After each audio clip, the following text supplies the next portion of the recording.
Kuyintokozo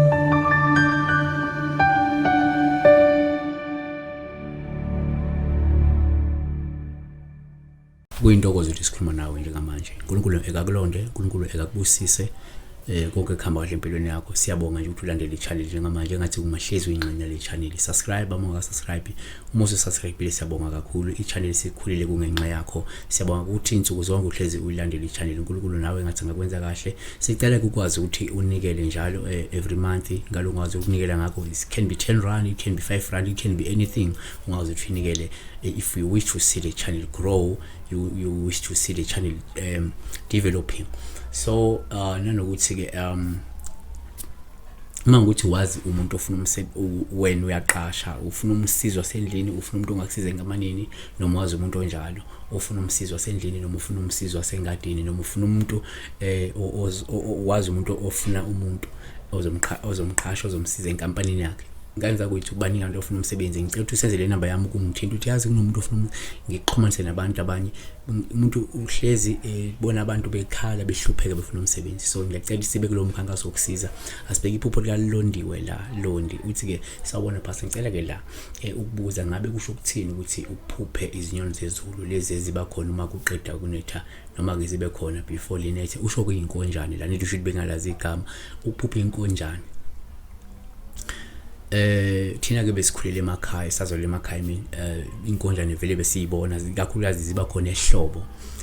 Ziba khona ehlobo nakhona zibikezele umhlupho ukuza kwemvula makuzosimvula. So uma uphupha inkonjane ngisho izinto ezinhle, inkonjane ngisho into ezimbi. Into yokuqala esingayisho ngenkonjane ukuthi uma uphupha inkonjane uphawu esingathi thina isikhathi singilungasho ukuthi mhlawumbe lindele isikhathi senhlanhla nesibuso esikhulu okungenza kunesigaba esisha esiza empilweni yakho, noma kunenguquko ezinhle ezizayo.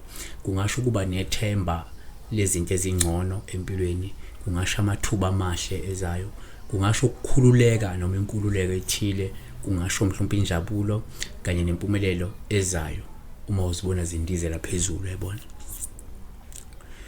Kanti okwesibili singathi thina uma uphupha inkonjane singathatha njengophawu luhlu uma izinkonjane ziningi kakhulu futhi sizindiza nje ngokukhululeka. Lokho kungasho ukuthi lindele izindaba ezinhle ezizayo empilweni yakho.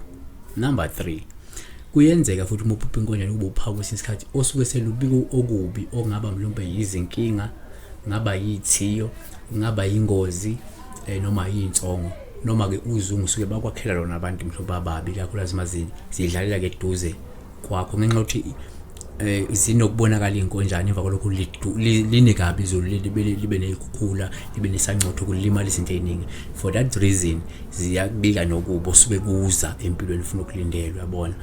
But ziyakubika okuhle ngoba kuyenzeka line kahle, kukhula ivuno, kukhula izitshalo futhi, yabona. Number 4, uma uphupha inkonjane uphawu luhle. Uma inkonjane ingena endlini yakho, luvame ke la ukuthi mhlawumbe lungachaza la, noma singasho ukuthi lindele ukuthi uzozwa indaba ezinhle. Mhlawumbe lingaphinde lukhomba ukuthi mhlawumbe usuku nomlingano oqotho, noma uzothola umlingano oqotho nesimilo futhi mhlawumbe onothando ozokwenza ukuthi kube nokuthula nobumbano emndenini wakho, noma kunomngano oqotho noma nomngano omuhle, yabona.